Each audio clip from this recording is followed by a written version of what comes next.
آج ہم 77 نیوز کی جانب سے الحجت فاؤنڈیشن میں راشن کی تقسیم کے موقع پر یہاں پر موجود ہیں اور یہاں کے بانی مولانا نعیم الحسن نعیمی صاحب سے آج ہم ملاقات کریں گے جو راشن کی تقسیم کے سلسلے میں اور الحجت فاؤنڈیشن کے وجود قائم ہوا کب اور یہ کیا خدمات انجام دے رہے ہیں اس کے بارے میں ہم معلومات حاصل کریں گے. آئیے ہم مولانا نعیم الحسن نعیمی صاحب سے ملاقات کرتے ہیں. السلام علیکم مولانا صاحب. وعلیکم السلام ورحمۃ اللہ وبرکاتہ. کیسے ہیں مولانا صاحب, کیا حال ہے آپ کے؟ شکر اللہ کا, احسان پروردگار کا. آپ ہمیں بتانا پسند کریں گے مولانا صاحب کہ الحجت فاؤنڈیشن کب آپ لوگ کا پراپر طریقے سے قیام پذیر ہوا؟ الحجت ویلفیئر فاؤنڈیشن برسہ برس سے اس کام کو انجام دے رہی ہے اور یہ تقریباً آپ سمجھیں کہ جو آپ نے ابھی دیکھا کہ سلائی مشین کی تقسیم اور راشن کی تقسیم, اس کے علاوہ بھی پورے سال بھر یہ سلسلہ الحجت ویلفیئر فاؤنڈیشن سے جاری ساری رہتا ہے. لیکن رمضان المبارک میں یہ سلسلہ تقریباً 5-6 گنا زیادہ بڑھ جاتا ہے اور سینکڑوں کی تعداد میں یہاں سے جو ہے یہ مخلوق الحال لوگ, غریب لوگ یہ راشن لے کر کے جاتے ہیں اور روزگار کے لیے خواتین جو ویڈو ہیں یا جن کے گھروں میں مثلاً ان کے شوہر مریض ہیں تو یہ سلائی کے اوپر یعنی سلائی مشین لے جا کر کے اس کے اوپر کام کرتے ہیں اور پوری فیملیاں جو ہیں اس سلائی مشین کے اوپر بنی ہیں اور آگے بڑھی ہیں اور آج الحمدللہ ان کے بچے کسی قابل ہو چکے ہیں. تو ہمارا مقصود, ہماری جو اصل مقصد ہے وہ یہ ہوتا ہے کہ فقط ہم یہ راشن دے کر کے لوگوں کو صرف یہ راشن ہی نہ دیں بلکہ ہم لوگوں کو کام کی طرف متوجہ کر سکیں اور ہم کام کی طرف متوجہ کرتے ہیں. مرد حضرات کے لیے بھی یہاں سے سلسلے جاری ساری ہیں کہ 10 سے 20 ہزار روپئے یا کاروبار کر سکتے ہیں چھوٹا موٹا, تو وہ ہمارے پاس آئیں, آ کر کے فارم بھریں اور انشاءاللہ اس کاروبار میں جو ہے ہم ان سے تعمیر دینے سے پہلے ان کے ساتھ تعاون کرتے ہیں.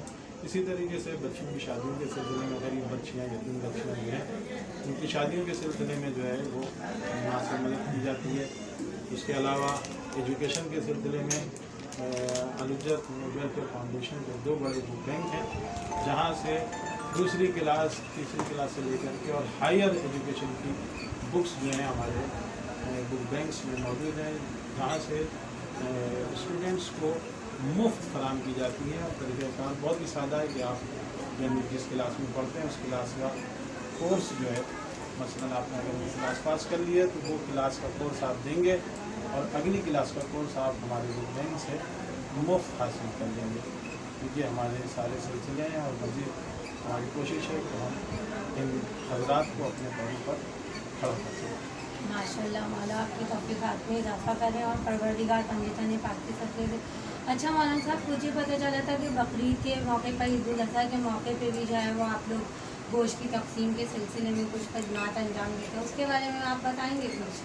جی ہاں, ابھی یہ ذیلحج کا مہینہ آ رہا ہے. الحمدللہ الحجت ویلفیئر فاؤنڈیشن کا یہ جو پروجیکٹ ہے قربانی پروجیکٹ, اس میں ماشاءاللہ سے ایک کثیر تعداد میں مستحق افراد کے اندر گوشت کی تقسیم کی جاتی ہے جو کہ تقریباً دن کے 2 بجے سے شروع ہوتی ہے اور شام 6 بجے تک ساری و ساری ہے. اچھا مولانا صاحب, مزید آگے آپ اپنے فاؤنڈیشن کو ترقی دینے کے لیے مزید آپ کیا عزائم, کیا ارادے رکھتے ہیں؟ دیکھیے, ہمارے تو بہت اچھے عزائم اور ارادے تھے اور ہیں, اور ہمارا تو اگر آپ ہم سے پوچھیں تو ہمارا تو دل یہ چاہتا ہے کہ ہم ایک کم از کم کراچی میں اتنا بڑا ہاسپٹل قائم کر دیں جیسے آغا خان وغیرہ, لیکن کیا کریں کہ ہمارے پاس اتنے وسائل نہیں ہیں. اور اسی طریقے سے ایجوکیشن میں بھی ہم چاہتے ہیں کہ ہم جو ہے جو متوسط طبقے کے لوگ ہیں ان کے لیے ایجوکیشن کے نظام کو ہم آسان کرتے ہیں. اور اس وقت ایجوکیشن کا جو سلسلہ ہے لوگوں کے لیے, اچھے لوگوں کے لیے بڑے مسئلے مسائل بنتے چلے جا رہے ہیں. تو ہماری تو خواہش ہے کہ اللہ ہمیں اس قابل کر دے کہ ہم بڑا اسکول قائم کریں, بڑا ہاسپٹل قائم کریں. تو اب دیکھیں کہ اللہ تعالیٰ اس کی بارگاہ میں کسی شے کی کمی نہیں ہے. اگر اللہ نے ہمیں دیا تو انشاءاللہ یہ کام ضرور کریں گے. جس طرح ہم نے 2 بڑے بک بینک قائم کیے ہیں, انشاءاللہ اسی طریقے سے ہم